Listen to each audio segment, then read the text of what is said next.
Alabama, of course, defense got continuously better as the season went on in terms of production, in terms of them giving up points under Kane Womack in that 4-2-5 defense that he's brought to Tuscaloosa. And of course, they're bringing back a lot of defensive players from last season, guys who decided to not go to the NFL, specifically when it comes to that like front seven. When you bring back guys like Tim Keenan, Deontay Lawson, Keon Sabb, so many guys decided to not go to the NFL and come back to the defense. And now the expectation now is that this defense is going to be experienced. It should be one of the best defenses in college football. And of course, I know you have had some mixed feelings about like the scheme and just about this defense in general. Just what are your thoughts and your expectations, at least at this point, for this defense moving forward? First off, it's always Roll Tide. I am the biggest fan, but at the same time, it's almost like siblings. I can talk about my brother, but y'all can't. You know what I'm saying? So it's always coming from a place of love. I think the players coming back, man, super excited, super jacked about these guys, especially Tim Keenan, the experience up front. But the only flaw that I have is the 4-2-5 defense is more or less, that's a pro defense. That's a defense where you're in the NFL. I'm gonna allow the guys to catch the ball in front of me. It's almost entertainment. You have two linebackers. You can never stop the run. You know what I'm saying? So, and this is the SEC. In order to dominate, bro, you need to run a 4-3. You know what I'm saying? That's just what you have to have. You have to have three linebackers. You have to have headhunters. Right now, yes, we look better. We got better progressively, but we have not played any football to where we have dominated the entire game on defense. And we have not applied a ton of pressure. I felt like we had a lot of guys on the leash.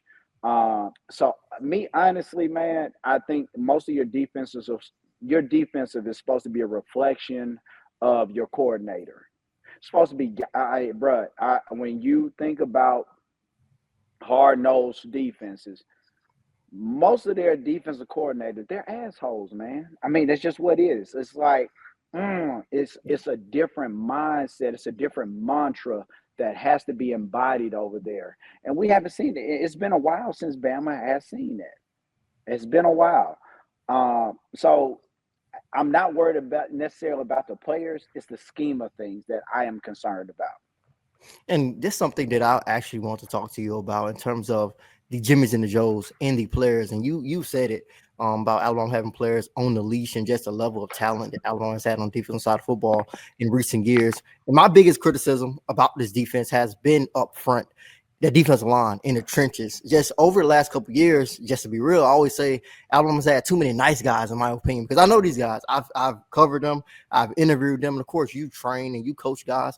You know that there's a lot of like nice, good kids out there, and there's some kids who like nice and good, and they can like turn it on.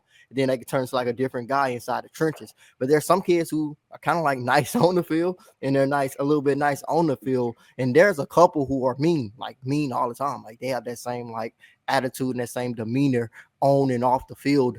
And one of those guys in particular that I like really liked, and he probably one of the few ones I've seen have it. It's kind of like James Smith out of Montgomery. Like he was one of the ones I've seen do it like all the time. He was always on. I seen him practice. He was bullying his teammates, throwing them all around. I'm like, yo, I don't see that all the time when I go to a lot of these, like when I'm going out to evaluate guys Alabama's looking at. So do you think that has played a role in it in terms of Alabama's defensive production, that maybe they've recruited too many nice guys specifically in the trenches? Man, most definitely, man. Most of the kids that hard times build tough people, good times build weak people. That's in the Bible. That's in the Quran. Everybody knows. It's just like these kids right now, they have so much access to knowledge, but they're lacking wisdom. You know what I'm saying? Like they are craving that. They need that discipline. But most of the kids that you need right now, these coaches don't really get outside and recruit anymore. They really don't. They go based on who's offers. How many offers he got? Man, fuck that. Does he fit into your system? Can I use this guy? You know what I'm saying? Like there's no organic relationships anymore. Like you need a kid. So now that money's involved, that's altered things, man, because it's almost like this. When there's a hunger and their hunger gets fulfilled, do I love the game or am I playing out of fear? Back in the day, guys like me, we played football out of fear.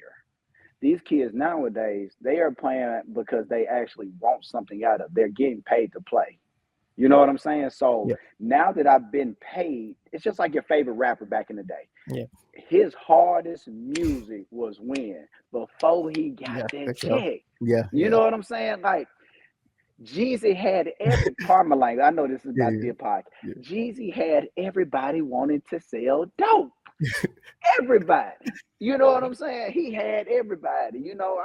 It was just he got money. The music changed. The hunger was a little bit different, and that's what we're seeing right now, man.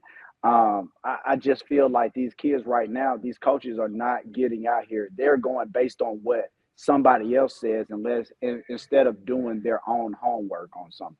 You know what I'm saying? Like when was the last time Coach Saban actually went to somebody's house and sat in the house? And everybody's going, well, it's not like that anymore.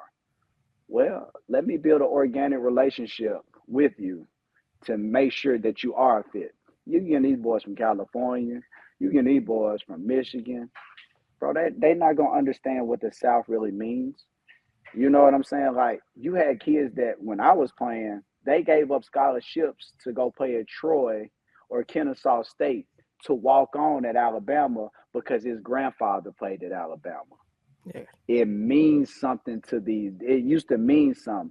We used to play for that A on the chest. These boys are playing for their last name now. It's a difference. So we got to get back to recruiting better.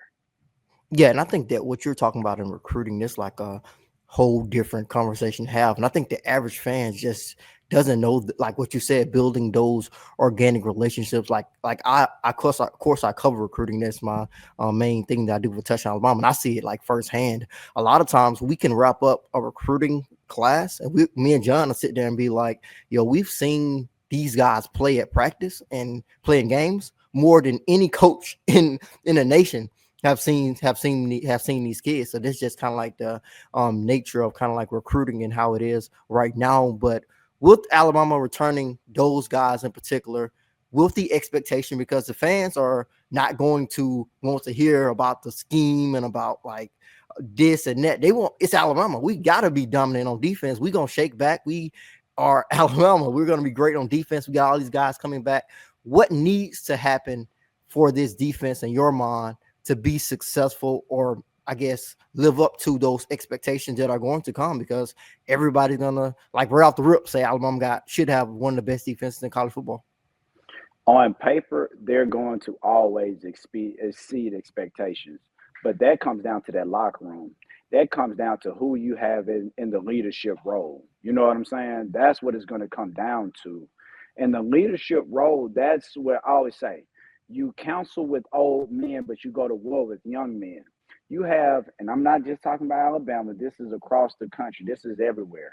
You have too many coaches trying to be these guys' friends instead of mentors and coaches. You know what I'm saying? You got coaches asking about, man, she got a friend? You know what I'm saying? Even if you pay attention to the NFL, what is it doing? It's getting younger and younger and younger. My question was, Bill Belichick is probably going to be one of the best coaches in the NFL history. Best. But because he demands so much, he couldn't get a job in the NFL.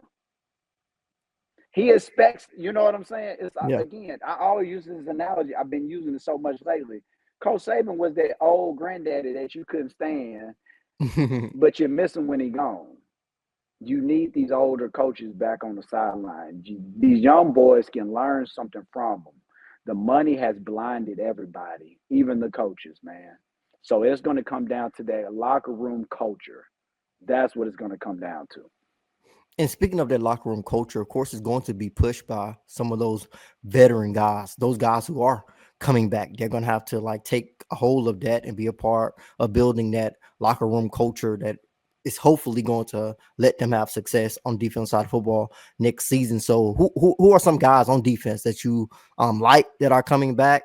Is there any guy in particular you think might have a breakout season? Like I talked about him earlier. I think James Smith has an opportunity. All depends on how many snaps he gets. I like Tim Keenan and what he has developed into. I think a lot of people were like, weren't high on him when he signed with the Crimson Tide. Lawson coming back, you're bringing back an experienced linebacker who plays really well at that middle linebacker position for the Crimson Tide. Is there any guys on this defense that you really like or you are expecting to possibly have a big season? Man, I like those names that you just said. I think Tim Keenan will have a breakout year next year. But the leader right now is leaders are born, they're not made.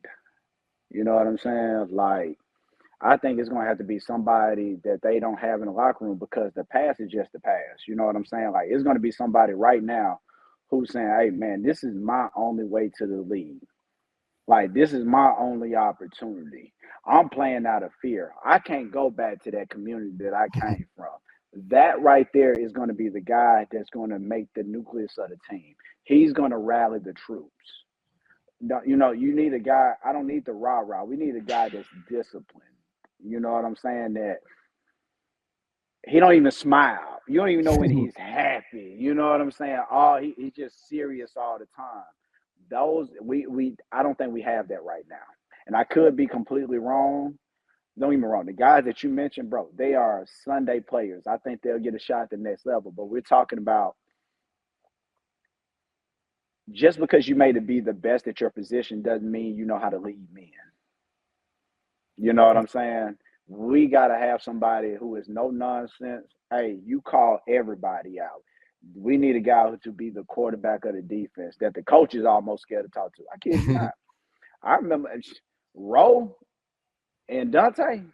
Man, come on, man. Like, you're going to have to fight one of them. You know what I'm saying? That's just what it is. And they mean what they say, and they say what they mean. They embodied that middle linebacker spirit. And I don't think we've had that since who? Mosley, Reggie Ragland. After that, it's a drop-off, man. Yeah, for sure. And the way you talking about those guys, I think that's why a lot of people say that is kind of like the old school mentality because you're around these kids. I'm around them at the Under Armour. It's all happy and fun times. Like at these like camps and stuff. There's not really that same fire and passion and to compete to lead. I blame LeBron James. I'm saying it because when I went to camps, when I went to my All-American games, I'm not trying to be your friend. I'm trying to show you I'm the best at my position. I'm the best at my job. You got these kids right now, they're comfortable. Comfortable times build weak people. You have to have hard times. And we're not making these kids earn anything. We're just giving it to them. Like, you got think about it, bro. Before we even got on this live, you got backups making more money than their parents combined, more money than they've ever seen. You know, so mama don't want to say nothing to little Johnny. Daddy just got a brand new truck, so he ain't messing it up, you know. So you allow these things to happen because everybody's telling you you're so good. So the first time that these kids deal with some adversity, you know what I'm saying? Even if I disagree with a kid, oh, you hate. Like, I got a different opinion. I just don't agree with you. Don't mean I don't like you. Everything is hate. So if you don't go along, get along game, you're considered a hater now. And if you tell a kid, hey, man, give me a little bit more effort, you can't do it. Oh. Cool. You got it, big dog. So these kids they're headed for destruction, man, right now. And everybody, even now, they got parents right now are leaving good programs, great programs in high schools to go to a mediocre school so their kid can get some shine. That kid is never going to fully develop. What is he going to do when he does get to college and he's the number 3 guy? Is he going to stay in that fire? These parents are raising these kids to be people that they don't even like. That's what the problem is. Yeah, you speak about that adversity, and of course, adversity is nothing new. It's part of life. If they weren't playing, if they were not playing football, everybody in life has to handle adversity and overcome it.